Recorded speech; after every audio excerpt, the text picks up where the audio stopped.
In a quiet village lived Stephen, a bright young boy raised by his hard-working mother. Life was never easy. They didn't have gadgets, they didn't have much. But Stephen had something special, a mind that refused to give up.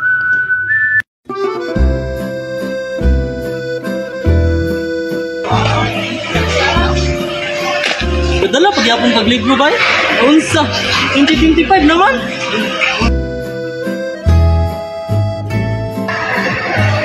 Uy, Steven! Kasubay ka kasi nga pagbasa ko dito? Wala naman cellphone? Wala naman cellphone. Ating, study ko karon. Ato pa nga ba ita kay ka? Hindi ko nagagamit ng cellphone? Ha, nasa ka boy? Mark, dili ko wala siya cellphone. Dili siya makatuon kaya pagkano sa tuon kay libro man.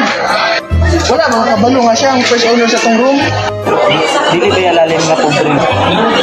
Eskwela og tarong, bala ko ang cellphone. Ay na may libro nga magamit ng matunan.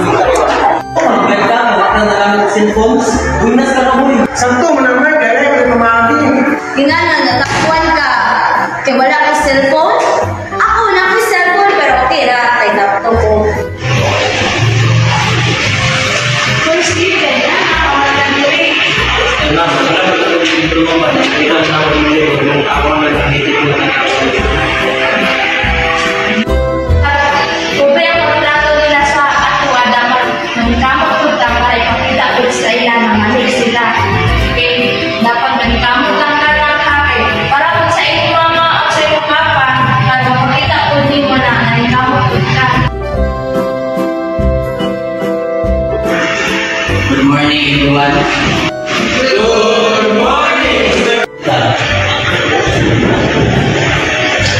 In this class, I give some reports of students being mocked for not having gadgets.